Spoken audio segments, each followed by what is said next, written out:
Well, what do we have here? A blazer. So I knew that fuse blowing wasn't going to be the end of this. So here we are again. The ECU fuse is blown again. So after doing some more research on this IPDM Intelligent Power Distribution Module. So as you can see, it's right here. I guess luckily I didn't know about this, so there's lots of information on it, especially from the Titans, about this thing going bad, the white one. The black one's the replacement, revised one. They don't want you pulling out these relays is the simple fix, apparently. You can just take the fog relay or one of your headlight beam relays, which is, this is the high beam, low beam, and then this is your fog. Let's see if I can zoom in on it. This is your fog light relay. And then that's just a quick fix because it's not the full ampage of 35 amps to be able to handle the ECU just to get you to where you need to be. And when I pulled out these fuses, every single one of them was rusted. Like, and they had all this like gritty film on it. So I guess there was actually a service recall. FSM, I found it. My car's a 2005, but it's for like 2004, 2005, 6, 7 Frontiers. About, I guess these get oxidized, and over time there's like a silicone coating that goes over it. And that's right, because watch, when I pull all these out, they're all burnt. First off, every single one of them is burnt. And so that's why I went ahead and just got all brand new ones. And then I'm going to swap this relay over to get me where I need to go, and then I'm going to order a new relay. And hopefully I don't have to buy this whole unit, because this whole unit, they want $700 at the dealership. The best price I could find was like $490. I mean, I saw the one guy's video on YouTube where I guess he had a little bit of solder he had to do on a connection on one of these, P1065, where I guess he had to heat it up. But he had his relays wrong. I think he set them wrong. He had them backwards, so when he switched them out, he had this one right, the ignition, but this one's the ECU one, and this is the one that has the main problem, not the ignition one. The ECU one is, I guess, apparently the one that has all the issues. So we're going to find out once I swap it out if she fires back up. But given it did exactly what it did before, see if I can get this to focus. Blew my ECU fuse, and then it just acts real intermittent. Like it started misfiring. The check engine light was blinking a whole bunch, and then that's when this blew, when the check engine light started blinking a whole bunch. This is when this definitely blew. But before that, I could feel, you would hear the exhaust note. It would just like sound real weird. I'm like, oh God, it's gonna do it again. And then you let the car shut off, start it back up, and it would drive completely perfectly fine. So that made no sense to me at all. That's why I'm pretty sure it's this, not the starter, not your fuel pump, you know, not a coil pack. This is my first experience with this IPDM issue. And this has been sitting in the garage, so there's no way this is getting any water in it at all. This is completely bone dry. I think it's a known issue that this ECU relay just goes bad. So hopefully that fixes it, and I can order a new one, and then I don't have to replace this entire assembly. Because, gee, you're starting to make me mad. So before you get started, I was reading the FSM, which I'll put up the service manual. It said, or the recall, it says you want to unhook both terminals before we're going ahead and doing this. So I'm going to replace all these fuses and put new ones in there, because I'll show you, they're all like real grungy. They all got like burnt. They're all burnt. Every single one of them is burnt. The prongs are. This is actually broken. This is a new one that I put in there, and it still broke it. But every single one of these, when I pull it out, they're all burnt. So let me show you. Give me let's see here. Look at that zoom in. Ooh, look at that. Man, I should have used my phone a while ago. I got a new 1 terabyte phone. This makes it even easier than the GoPro. Look at that. Bam. But look at that burnt. Every single one of these is burnt. So I was Googling, and they said burnt terminals doesn't mean it's bad, but it means it's getting resistance that it shouldn't be getting. Because look at that. That's the iPhone, man. She focuses. Focus. Look at that focus. And I even pulled these out and cleaned all of them with like a rag. But look at them. They still look like crap. So I just went ahead and bought all new fuses. Why not? Hopefully that fixes it, and I don't have to buy this entire assembly box. because that was going to make me pissed off more than I already am with the G. I mean, I love you, G, but you sit for 4 months and look at you. You're just being a little hooker. Like, you don't want to work with me, make me do this. Like, it's almost you want to throw in the towel. When I had to realize I had to put another $500 into this module board, I was like, get out of here. This car's been sitting in the garage with nothing wrong with it for 4 months. Yes, 4 months is a long time to sit, but that's proof. You let a car just sit and you don't drive it, it goes to shit. So let's go ahead and pull all these fuses out, and then I'm going to stick new ones in there, and then I'm going to swap this relay. This is the ECU relay. I'm going to just swap the bottom one with it, which is the high beams.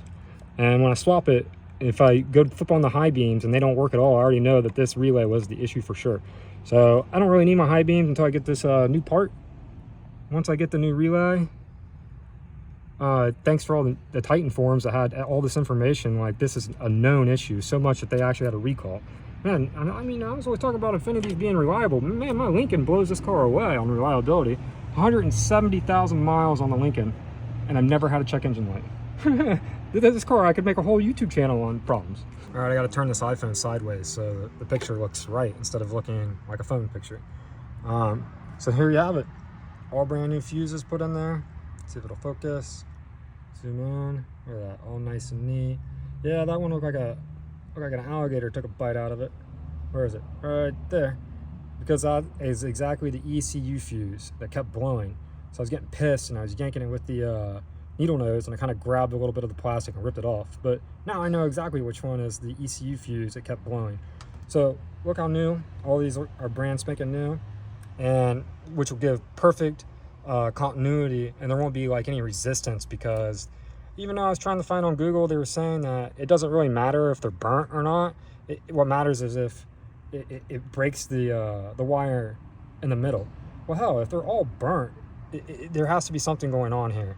I've never seen them all burnt, but I've never changed these in 17 years. So after putting all brand new ones in, I feel positive that once I change this relay, ECU relay right here, with the high beam right here, I won't have any bright lights, but I won't have an ECU relay that is shorting out my circuitry. So when I left Phoenix, it makes perfect sense. The P1065 code that I got wasn't just because the battery was unplugged for 4 months. It actually was this. And thank God, because it was 115 degrees, that this didn't happen in the middle of the desert, out in the middle of nowhere. Because there's some places you don't have internet connection. And I wouldn't have known what it was at all. It'd take me forever to figure it out. I was able to do it over here in California, where I moved to, San Diego, and take my time and try to figure this out. And also this relay right here is the fog lights, which I don't ever use. So that's a spare one I already have. And then I'm going to use the headlights, the fog light one, as the replacement for this one, and leave my high beams.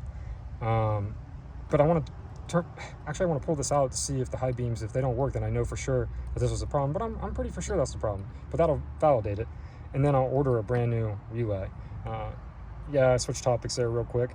But yeah, so I'm glad I don't have to purchase a whole brand new one of these for $700.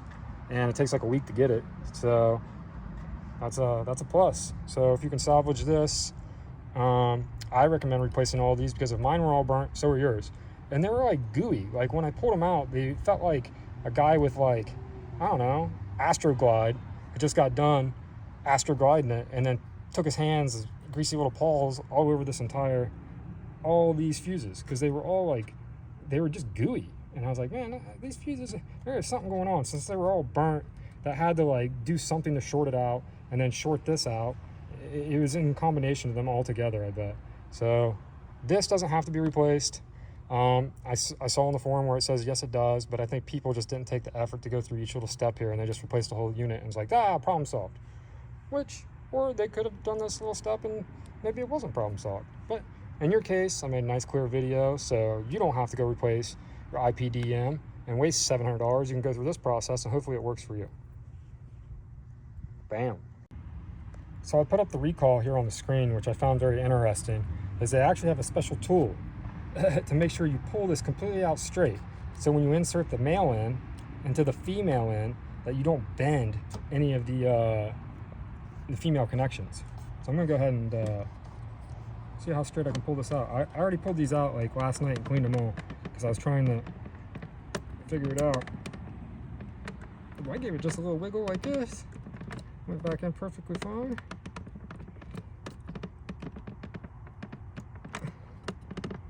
Because I guess if you do put it in there and you jam it, the female end, and you bend it, it's over. It's not going to work anymore. So let's see. Trying to see how these are labeled. Why don't you focus? Focus.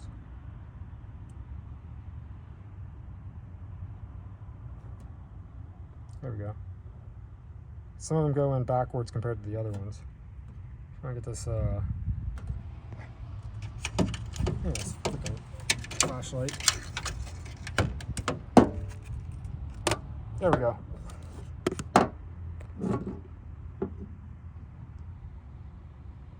So there's how they should look. See how that one's kind of backwards for the ECU, which matches with the. I don't know if it matches with that one or not. Let me see.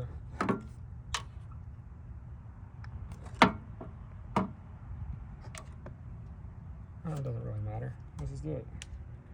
So let's pull this out. Look ahead. Put my light back. Where's the hole at? There it was.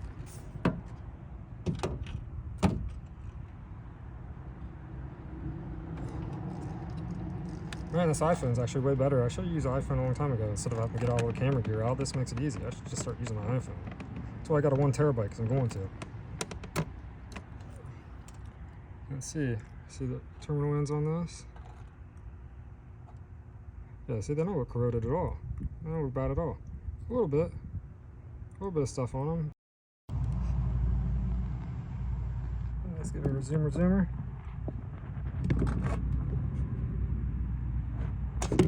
Ah, that looks nice and clean. Those terminals don't look dirty. Nothing looks bent. Alright. Bam! Alright, let's swap them out. Let's see what happens here. Alright, there they are with them both out. Let's see here. There's the fog light one out, which I don't ever use the fog light, so I want to use this relay because it has no wear and tear on it. Even though I know the amperage isn't, it's 30 amps instead of 35, so it's not the full diode to protect the ECU, but this is just temporary to limp you home. And then I'm gonna buy the correct relay for the ECU. Now I'll put that part number down in the description. So in case you guys are using mine as a model to make sure yours matches up perfectly, you might notice I forgot this a 10 amp, a little 10 fuse down there at the bottom. I just noticed I didn't put in, which was for the, let's see, what's that for? The engine solenoid. So that one's in. It looks all good. And then just double check your work. So I went back and pushed each one in, finger as far as it would go. Same with all these relays. Push them in just to make sure. And then these connections down here, just easily just pushed in to make sure there wasn't anything that like wiggled loose, you know. Because obviously there was an intermittent short. That P1065 code wasn't just a fluke. Like I always hope it would be, because it was weird. Halfway through the desert trip, the code just turned off on its own. So it obviously sensed a short, and then that short became an issue once I got here. And there you have it. The cover is put right back on. It just slides down on these little grooves over here. See if you can see those or not. Get this light. Hit the focus button. Yeah, it slides down on the little slides right there. And then if you're wondering what this is, this black wire here to the left, this wire right here, that's to my radar detector, and that's to my amp, and then I just put a bunch of silicone on it, and then I ran it this way. This is just a windshield wiper fluid line, so then just go ahead and tuck it back around.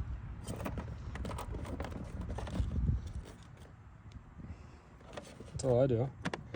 And then the key is make sure you don't get water down here. See this little, where is it?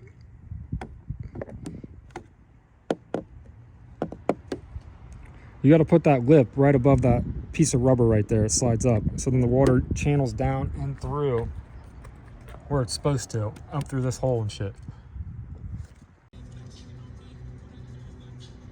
All right, time for that moment of truth. The only thing I'm kind of worried about is I I still have the fans running. And the security light, you can still hear the fans on.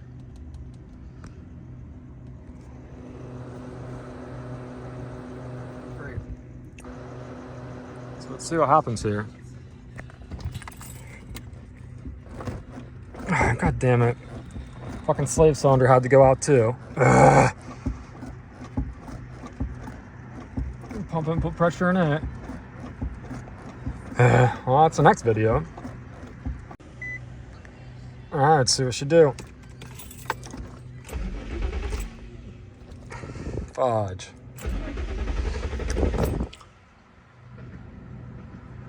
Great.